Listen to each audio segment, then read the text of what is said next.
Sunugal 24 yëpp di nuyu population unité 4 ndax tey population unité 4 ñoo fi daje man maa ngi tudd Mathioy Ndiaye nekk président du PRODEV 4 le projet de développement de l'unité 4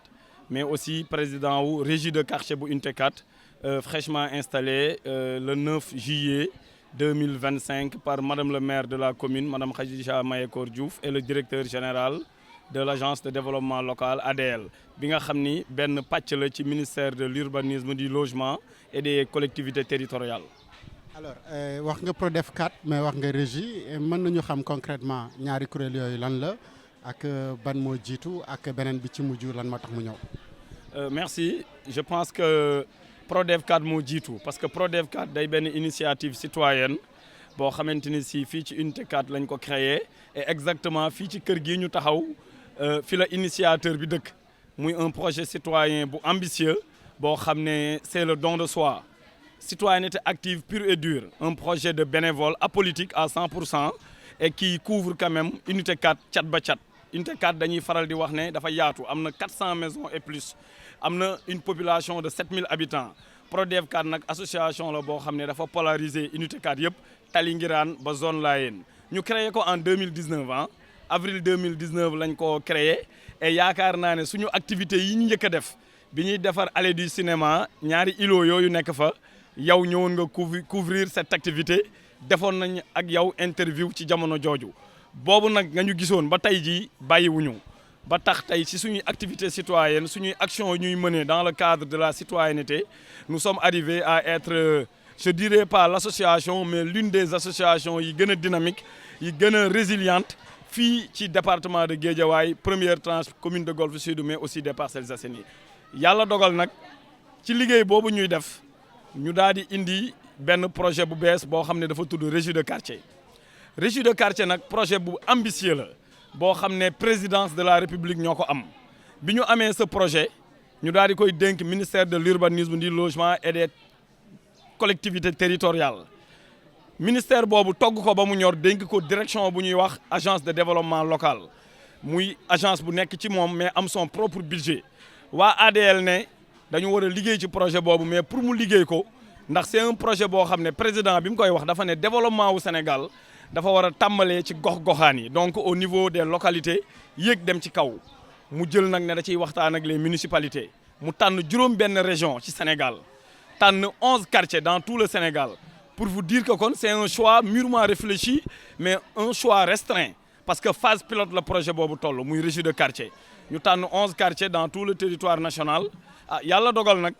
wax dëgg yàlla madame le maire bi mu indee projet bi ci commune de Guédiawaye du moins Golf Sud mu ne nag amuma yaakaar ci benn quartier bu dul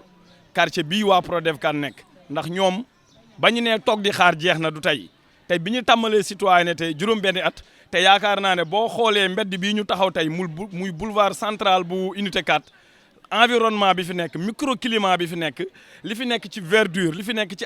ay moringa olifera muy nebedaay bi nga xam ne ay vertu am kenn xamul fu mu toll nga xam ne fii am na taxawaay te du mbedd bi kese koñ boo dugg ci unité 4 di nga gis ne ña fa dëkk macha allah def nañ fa liggéey yu am solo ba am tolluwaay boobu ci wàllu citoyenneté ak environnement bu sain donc madame le maire ne unité 4 laa koy dugal ndax foofu porteur d'espoir la yàlla dogal le 9 bii passé directeur général bu ADL ñu koy nuyu au passage monsieur Diamé Signaté ñëw ànd ak une très grande équipe de l'ADL ànd ak maire ak toutes les représentativités du quartier ndax régie de quartier day bootu ci conseil de quartier nekkul loo xam ne rek dañuy ñëw jël ay personnes nii rek ne leen kaay leen déedéet ñoom ils sont venus dans le quartier def fi benn investigation humaine pendant une semaine avec leurs équipes laal poser des questions moo xam délégué de quartier bi conseil de quartier bi imam yi groupement féminin yi AIC bi comité de développement sanitaire bi mais toute la jeunesse toutes les femmes recueillir seeni base de données daal di dem daal di ñëwaat nag installer la régie de quartier fas yéenee nag tàmmali développement endogène mooy développement buy tàmbalee ci couche yi gën a tuuti défavoriser ci lambda yi yéeg dem ci kaw yaakaar naa ne loolu mooy régie de quartier nag dina dajale ouvrier yi teg leen ci benn structure boo xam ne dédié lay doon ba nga xamante ni si ëllëgee fii ci unité 4 bu ñu soxlaa yenn intervention yi ci wàllu métier wala ouvrage duñ fi nekk di ko jéggaani régie bi day dajale lépp doté leen de matériel matériel yu bari ADL fas na ko yéene jox régie de quartier bi ñu koy utiliser pour jariñ ouvrier yi mais aussi pour ouvrier yi jariñ waa Unité 4 man bu ma soxlaa woon benn genre kuy def climatisation wala ma soxla un menuisier wala un plombier du ma woo ku dëkk Sacré-Cœur wala ma woo ku dëkk Guédiawaye wala ku dëkk Fadia damay woo régie bi ne leen dama am benn intervention bu ma soxla wala dama am chantier nangam bu ko defee régie bi boole laa koo xam ne mën na liggéey loolu mais yombalal la ko foo waroon fay 100 000 francs bi maanaa nga fay fa 60 pour cent bu ko defee 60 pour cent yooyu l'ouvrier am ci 50 pour cent la régie am 10 pour cent loolu mooy développement endogène loolu mooy développement socio-économique boo xam ne day am ci quartier mais régie yamul foofu régie dañ ne groupement féminin yi chaque mercredi chaque samedi chaque dimanche mën nañ daje def ay cotisation def ay natt séddale ko ku ne dem gérer mu ne loolu noonu xëy na mën naa continuer mais loolu du leen gaaw a dimbali pour ñu autonome kon nañ leen jël ñu structurer leen former leen ci ay liggéey yu ndaw ndawaan ci entrepreneuriat rapide mais utal leen ay financement parce que la régie travaille avec l'État ku wax agence de développement local xam ne agence boobu dafa am habilitation yi war yëpp pour liggéey avec les démembrements de l'État ak structure yi nga xam ne État da ko teg pour taxawu askan wi ndax loolu am na fi xëy na nit ñi souvent du ñu xam du ñu yëg aussi tamit duñ dem vers l'information ADL nag day yombalal loolu régie de quartier ba ñu mën a accompagner femmes yi jeunes yi fi nekk tamit amuñu ay expérience professionnelle wax dëgg yàlla wala ay chômeurs lañ danañ leen jël ñii ñu insérer leen bu mënee nekk mais ñii ñu defal leen ay formation au petit métier bu ko defee tey ku ci amul insertion tamit di nga mën a autonome demal sa bopp mën a def say liggéeyu bopp mën a am loo def ci sa kër def ko ci sa bopp mais bu yow boo amee dara am loo def sa kër rek yaakaar naa développement foofu lay tàmmalee kon loolu mooy régie de quartier ñu ànd ci nag ak association bu mag boobu nga xam ne du bu ñuy présenter muy projet de développement de l'Unité 4 tey boo xoolee gis nga ay gilet wu régie de quartier gis nga ay t-shirt yu ñu def ADL def MUCAT ministère de l'urbanisme des collectivités territoriales waaye nag gis nga ay gilet wu PRODEV 4 kon nga xam ne gis nga jigéen ñi gis nga suñu grand frères yi macha allah ñuy le conseil de surveillance du quartier le conseil de quartier aussi ñu ànd ak ñoom ci liggéey bi defar suñu gox ndax de 2019 à 2025 dans notre quartier à l'Unité 4 ñu ngi liggéey ñu ngi bale ñu ngi setal ñu ngi reboiser ñu ngi def ay formation ñu ngi dans le social école primaire bii nga gis muy PAZ école bi dafa newoon en état de ruine yaakaar naa ne ci initiative PRODEV 4 nous avons pu récupérer le comité de gestion suñuy rakk ak suñuy frères géré woon ko doon fa ay jàmbaar mais ñu ñëw nag àndaat ak ñoom ci liggéey boobu gën ko ñoŋal ba tey réhabilité nañ l'école PAZ à hauteur de 70% toutes les salles de classe mu dese ñu un bloc kon PRODEV 4 régie de quartier ci loolu lay ne tey nag ñu war a na lancer la première activité de la régie de quartier moo waral tey Unité 4 li muy rëy fii mooy zone bii ñu nekk muy zone numéro 4 on a scindé le quartier en 4 zones zone boo dem waa Unité 4 ña nga fa ànd ak la jeunesse les femmes nos grands frères nos parents di fa def taxawaay bu am solo di setal di nettoyer ànd ceeg toute la population mais surtout c'est avec beaucoup de fierté ñu koy wax les femmes et les petits suñuy doom loolu daal mooy affaire bi di nag wax ni liggéey bi tamit wéetuñu ci ndax waa SONAGED wax dëgg yàlla ils ont été toujours avec nous mais tey dañoo gën a dabbali ñuy remercier le délégué Moustapha Sall mu envoyé ñu une équipe très dynamique déterminée équipe Anta Sall ak équipe Sada ñu ñëw une trentaine d'agents ou plus ils sont arrivés à 8h 8h30 et ils sont toujours là avec nous ànd ak ñun ci nettoiement bi ànd ak ñun ci collecte d'ordures bi mais yamul foofu mu indi chargeur ak 3 camions de 16 mètres cubes di ñu dimbali pour ñu évacuer les gravats yi nga xam ne dañ ko fi def ci ay installations sauvages je pense que loolu daal la ñu waroon a wax ci régie de quartier ak ci PRODEV 4 di la déglu ba xam am na leneen loo war a leerlu.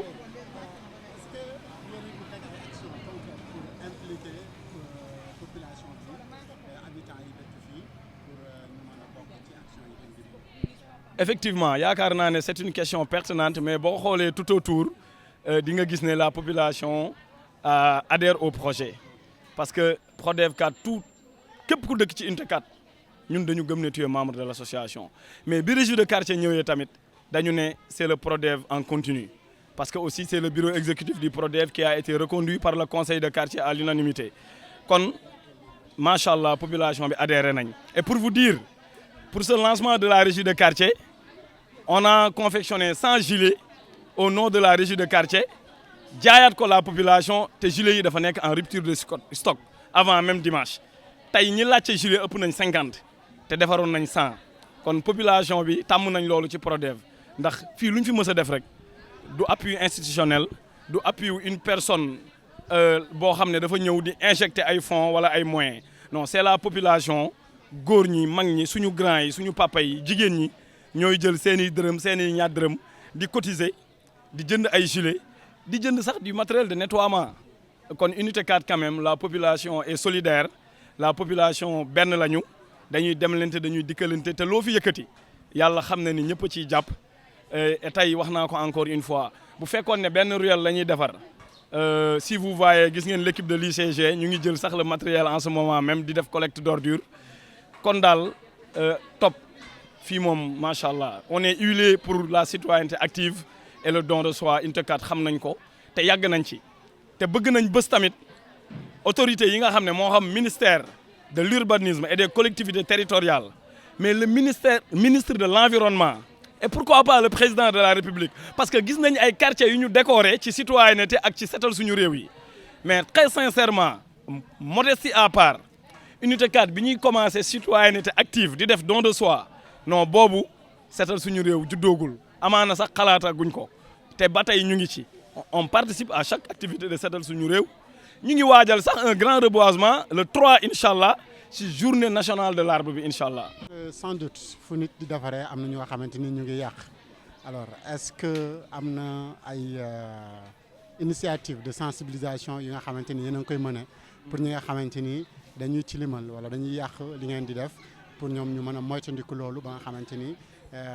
defar bi day gën a yomb. pour ak première question bi je pense que bañ tàmbalee liggéey bi depuis 2019 ak PRODEV 4 comme ni mu ko waxee donc yàgg nañ di def ay activités de sensibilisation donc sensibilisation yoo xamante ne dañ koy def à travers des caravanes mais sensibilisation yoo xam ne c'est ciblé aussi parce que comme ni nga ko waxee yenn saay donc ci liggéey bi ñuy def nga gis ñoo xam ne dañuy def le contraire ñun dañuy ñëw bale ba mu set nga gis peut-être kenn ñëw wàccee gravaam donc dañuy def suñu benn collectif dem waxtaan ak ki nga xamante ne moom mooy le concerné donc bu ñu waxtaanee ak moom vraiment dañuy gis ne am na ci ay yu ci bëri ci ay retours positifs mais loolu tam bu antuwulee aussi ñun tamit am na beneen façon bu ñuy jaar parce que aussi du neex te du rafet aussi bu amee ñoo xamante ne ñi ngi liggéey di defar mu am ñoo xam ne ñi ngi yàq am nañu état bi yu mu fi teg yu ci mel ne ay services d'hygiène ñoo xamante ne ñoom bu ñu gisee loo xamante ne dafay indi ay problèmes d'hygiène donc ñun dañuy dem contacter leen donc bu ñu leen contacter aussi ñoom ñu def li nga xamante ne moom moo ci war donc côté boobu aussi ñu ngi gën a ñaaxaat autorité parce que tey jii comme ni nga ko waxee installé nañu régie de quartier mais régie de quartier pour que liggéey bi gën a ñoŋ pour que ñu gën a mën a am impact ci société bi donc il faut que autorités étatiques yi fi nekk moo xam service d'hygiène yeeg moo xam préfecture moo xam mairie il faut que ñu gën a appuyer li nga xamante ne moom liggéey bi mu lañ def donc ba nga xamante ne bu amee ñoo xam ne vraiment c'est des récalcitrants te parfois day am donc ñu mën a agir ak autorité parce que ñun en tant que ay structures peut-être ñun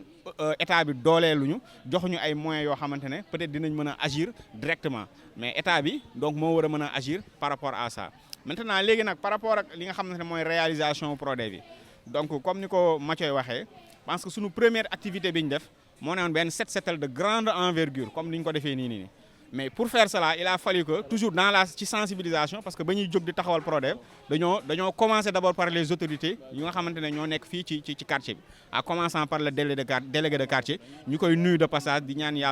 yàlla yokk ko wér ak gudd fan donc le délégué de quartier Mor Sall moom lañ njëkk a dem gis ko expliquer ko projet bi de bout en bout mu adhéré ci moom moo d'ailleurs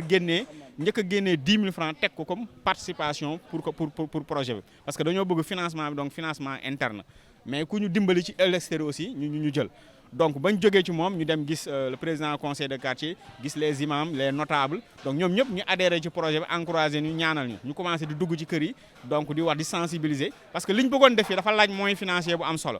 donc si lañ collecté chaque maison 7 500 francs donc gars yi adhéré am na sax ñu joxe plus am na ñu joxe 100 000 francs donc ñu dem jëlee fi ay gravats boo tourné miiru école bi ñu peinture nii donc foofu yëpp ay tas de gravats la woon. boo demee ci kanam fële kanamu jumaa ji te mu nekk léegi jumaa ci kanam aussi ay tas de gravats ba xam ne nit sax da doon jógee de l'extérieur di ko fi sotti donc on a mobilisé 20 camions de 16 mètres cubes donc tibb gravats yi fi nekk yëpp bu ma noon première activité ñu def benn set setal bu mag grande envergure ba pare ruq-ruqaat yi yëpp ñu bale ko fépp fu amoon ay dépotoir d'ordures ñu jël ko léegi bañ jógee ci loolu après ñu def reboisement donc garab yi ñu tiim nii ngeen gis nii donc première phase reboisement bi donc ñu ngi ko defoon le 27 septembre mu correspondroon ak inauguration Massalikul Jinaan donc àndoog ceeg quartier vert challenge kii nu mu tuddati un tweet un arbre donc Aboubacry moom tam ñu ngi koy remercier moom it dafa ñëw déployer ba mu ñëwee gis sunu organisation mu apprécier mu amoon benn projet mu ne projet bi ak Prodef 4 la koy liggéey mu liggéey ak ñun moo jur lii nga xamante ne moo ensuite amaat yeneen activité reboisement yu bëri yoo xam ne def nañ ko yu ci mel ne ak Nebedaay ONG Nebedaay au total tey jii booy xool fii saxal nañ fi plus de 400 arbres sans compter les fleurs les yi nga xamante ne pot de fleurs yi nga gis nii ay nga xamante ne ci biir am na ay arbustes donc ay décoration defoon nañ fi benn campagne boo xamante ne accrochage de poubelle la donc ak ay yeneen activités yooyu te comme ni mu ko waxee régie de quartier bu ñëwee il va mettre l'accent sur l'aspect économique ak formation yooyu mais ñun Prodef amoon nañ déjà ambition loolu d'ailleurs formé nañ fi une 60aine de jeunes sur les métiers du numérique sur la formation numérique de base avec Simplon Sénégal donc mu ñëwoon fii ci foyer bi nga xam dañoo collaboré woon donc ñu def formation des jeunes initier leen sur les métiers du numérique ay marketing digital donc gestion nu mu tuddati réseaux sociaux ak lépp loo xam ne dafa jëm ci wàllu liggéey boo xam ne dafay utiliser li nga xamante ne mooy digital ñu former ci ay une 60aine de jeunes donc li ñu fi def aussi mën nañ ci dugal aussi aspect social bi parce que tey jii Prodef xëy na ñun dëkkoon nañ ci koñ bi dinañ rombante dinañ nuyonte et cetera mais miinante wuñ carrément mais tey jii inte 4 cat ba cat bëri na ñoo xam ne tey jii miinante nañ di demalante di déggalante grâce à Prodef 4 donc exemple mooy le président tey jii secrétaire général trésorier donc xëy na ni ñu doon rombante nii rek peut-être am na ñoo xam ne suñu frères yi ñoo gën a miinante ñoom mais tey jii ak liggéey yi nga xam ne moom la Prodef 4 def nit ñi gën nañ miinante gën nañ jàppante ba tey jii ku xewle ñu dem si moo xam bu neex la moo xam bu safaan ba la ñuy demalante yu mel noonu quoi. tey jii weeru koor defoon nañ benn campagne de sociale boo xamante ne dañoo doté woon ay ci jàkka yi fi nekk ay vivre dem ci famille chrétien yi nga xamante ne ñu ngi fi même si bu fekkee ne nombre bu restreint ñu dem en nature dooleel leen ci seen fête yi nga xamante ne moom lañ mooy feetu Pâques donc yooyu ay actions sociales yoo xam ne ñu ngi koy def au delà de li nga xamante ne moo gën a fës lu nga xamante ni nit ñi ñu ngi koy gis mooy setal yi ak reboisement yi voilà. Adel da nga am un mot pour. di sant waa régie bi di ko jaaree si président bi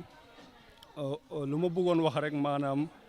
mooy ñun ADL mun ñu wax lu dul alhamdulilah parce que ni ma déggee président bi di ko waxee montré na témoigné na sa compréhension vraiment du projet des régies de quartier et vu la mobilisation buñ fi fekk macha allah mën nañu wax ni population bi est partout sur l'étendue du territoire national fu régie yi mënti nekk daanu approprier projet régie de quartier waaw li ñu def nag projet régie de quartier comme nun koy faral di waxee ñëwul pour remplacer les conseils de quartier dafa ñëw pour booti si ñoom dooleel leen jox ko benn pendant économique parce que projet bi mi ngi jógee directement au niveau de la présidence après dem si ministère de l'urbanisme des collectivités territoriales et de l'aménagement du territoire ñu jox ko suñu agence à travers notre directeur général monsieur Diamé Signaté ñu ñëw nag phase pilote bi ñu sélectionné 11 quartiers yu nga xamante ni ñoom ñoo war a débuter projet bi quoi unité 4 fii nii Golf Sud benn exemple bu palpant la si te wax dëgg yàlla ni ñu gisee quartier bi gis nañu quartier bu dynamique la te nit ñi suureewu nañu te am nañu yaakaar bu baax a baax projet bi si ñu koy réussir ñoom si lañu bokk quoi. ADL nag daanu mettre en place benn projet benn plateforme digitale bu nga xamante ni dina gën a faciliter maanaam la compréhension des régies de quartier projet boobu noonu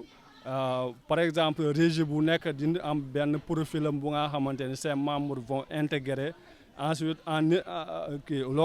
lors des inscriptions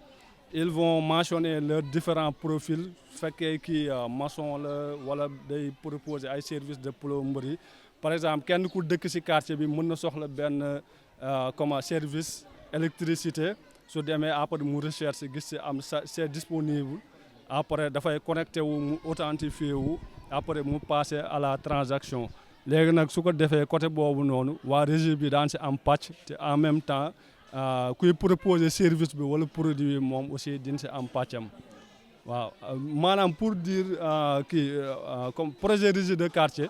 dafa nekk benn projet bu stimulant bu structurant bu nga xamante ni dafa ñëw pour suqali